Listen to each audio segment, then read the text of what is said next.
Hello, it's Cecelia Towns, the Sporty Esquire, and you're here with me for another episode of Working Women Wednesday, the series where I share with you the things that I have learned, that I'm learning from my career as an attorney, as an entrepreneur, and my past life as a student athlete.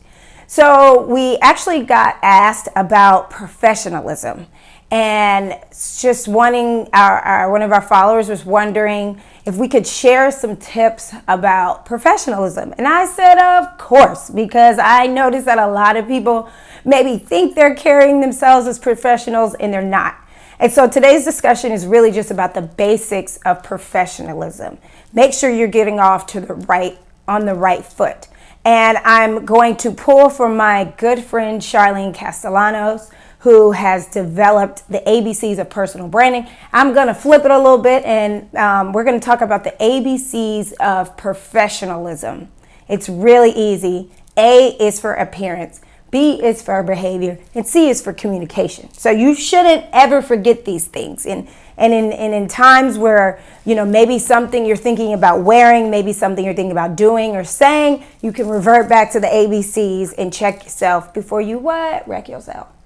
So A, appearance. There was a time when everybody sort of wore suits to work, or everybody was, sort of in this more constrained idea of what it meant to dress as a professional.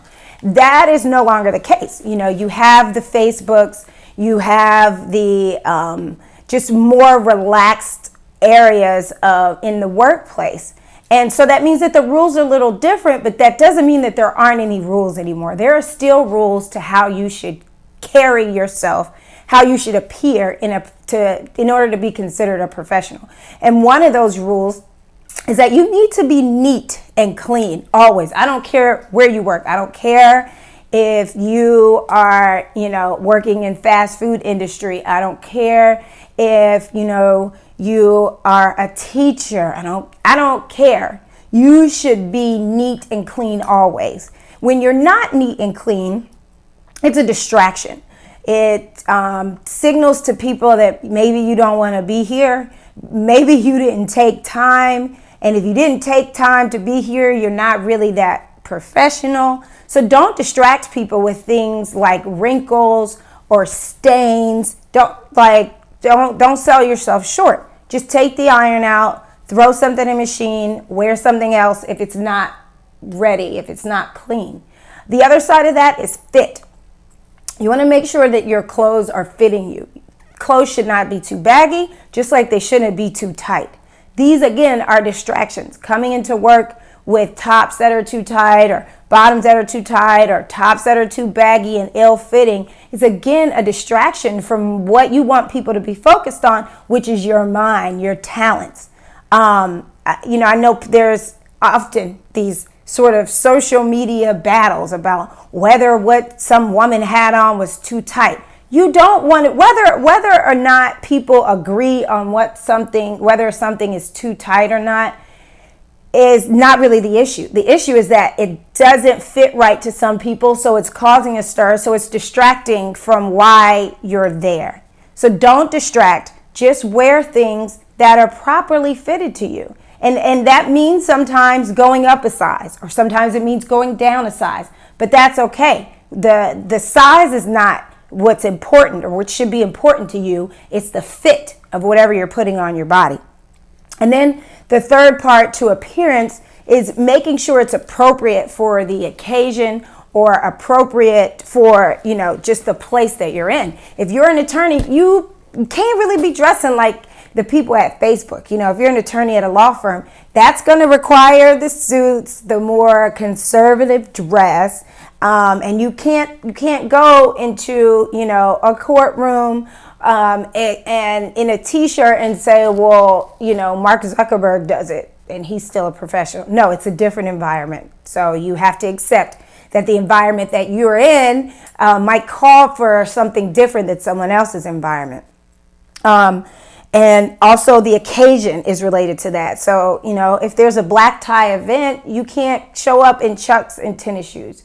And conversely, if it's just we're going to a game at after work with coworkers, you don't have to throw on a full-on tux or a full-on gown. Just be appropriate for where you are and what you're doing. The second part of professionalism, the B, is your behavior.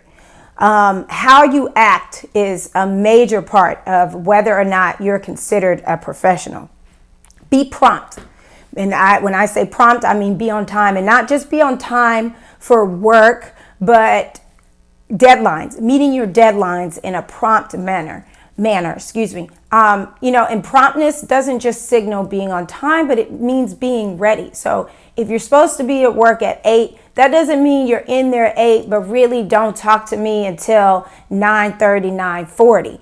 That's not necessarily showing people that you're the consummate professional. It shows people that maybe you're not really here for whatever you're supposed to be here for.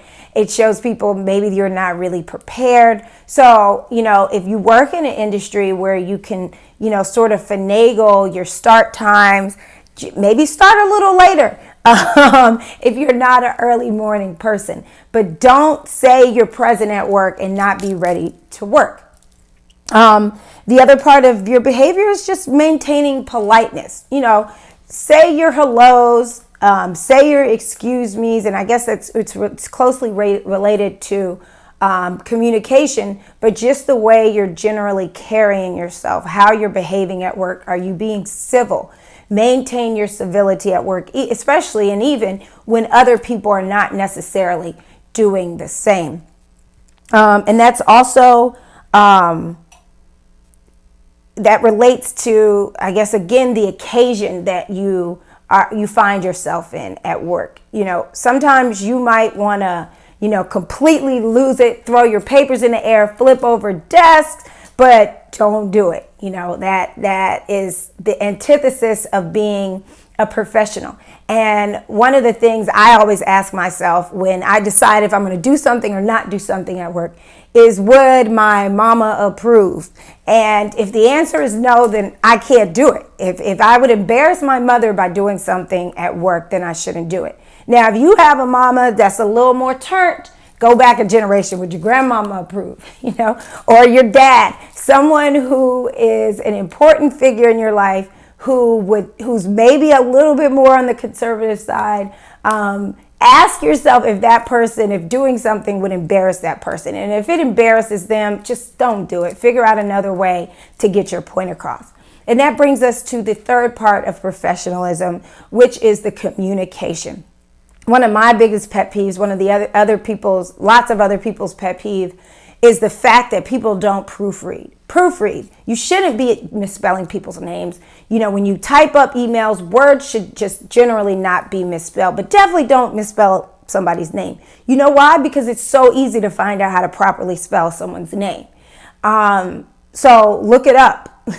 If you're in question about how to spell a name or spell something in general, look it up. Make sure that you're spell checking all of your documents, even if they're emails, because again, the misspelling things, the improper grammar, it's distractions from what you want people to know, which is what you're saying. Again, maintain the politeness, say the hellos. When people are irking you at work, don't fly off the handle and send the nasty email. Tailor your words, tailor how you deliver them, whether it's in writing or whether it's oral. And again, you can go back and ask yourself, would your mama be embarrassed if you said that? Or would your grandma give you the side eye for saying that or writing that? And if they would, you got to edit it. You got to change up what you're trying to say. So that's it. That's the ABCs of professionalism. Those are the simple building blocks. If you maintain those all the time, you'll win in the workplace. A great place to sort of brush up on your professional chops and meet some other women who are interested in being professionals is the GladiatHers Women in Sports Empowerment Summit happening here in Atlanta, January 30th, 2019. We're going to have amazing speakers like Jocelyn Moore of the NFL, like Carolyn Joyce, three-time Olympic swimmer. You don't want to miss it. Visit gladiatorssummit.com for your tickets. And then meet me back here next Wednesday for another episode of Working Women Wednesday. Talk to you later.